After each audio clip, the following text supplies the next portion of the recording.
I have had the honour and the privilege of being the Chief Executive of a most wonderful organisation. Of us as leaders in the industry to influence the next generation of leaders, the next generation of hoteliers. Ladies and gentlemen, coordinator of the Castle Court Hotel, representing the Mayo branch, to accept the Galway Crystal Inspiration Trophy. Myself and take all the glory, but look, there's obviously challenges that go with that success, and we need to kind of get stuck into those in terms of infrastructure and the labour market, what you have in terms of competitiveness pressures. In the United States, people are saying people have used up their pandemic year savings. Things like credit growth are very strong, household savings are low. And so the other risk is that people in America are far more conscious of their equity holdings and their kind of financial position. You think you can get fine, but please make sure the experience matches the rate. Some researchers believe that to make HEI, and we need to work more like our brain does. I would also recommend then do it well and tell the story. Some really nice stories that we can tell about the impact that we already have on our communities as well. And Ireland has never been known to be a cheap destination.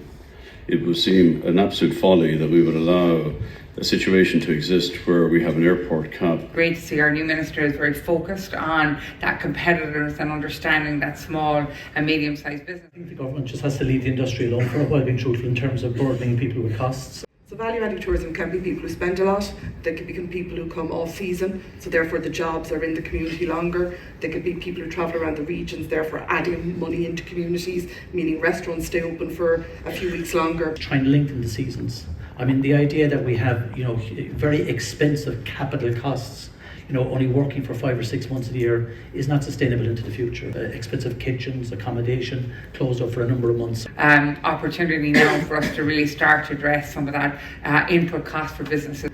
Activity that says come to Ireland off season because it's less expensive, because we don't actually have that huge differential because of that high cost base. But the good news is we have seen, particularly in the last 12 months, a lot of that stock coming back into the market. This time next year, Q1 26, the strategy will be published, and at that stage it will have to be analysed, and the industry can feed into us MEPs to make any amendments that are necessary. But we'll probably get a hydrogen aircraft before we get the Dublin Metro built. There's no doubt in my mind that 8 airports on the island, and another wannabe one which was mentioned earlier, Waterford, only 3 of those are going to sustain on their own commercials.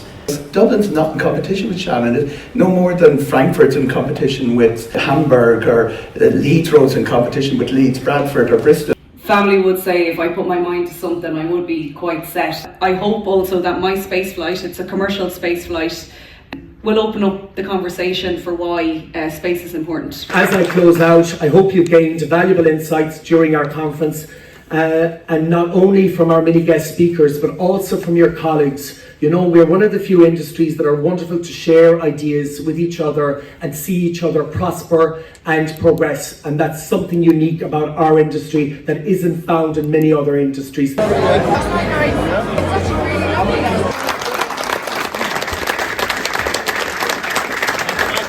to a very special part of our evening, what the things that you've done. If you follow your dreams and you're willing to work really hard for something, you can have anything in the world.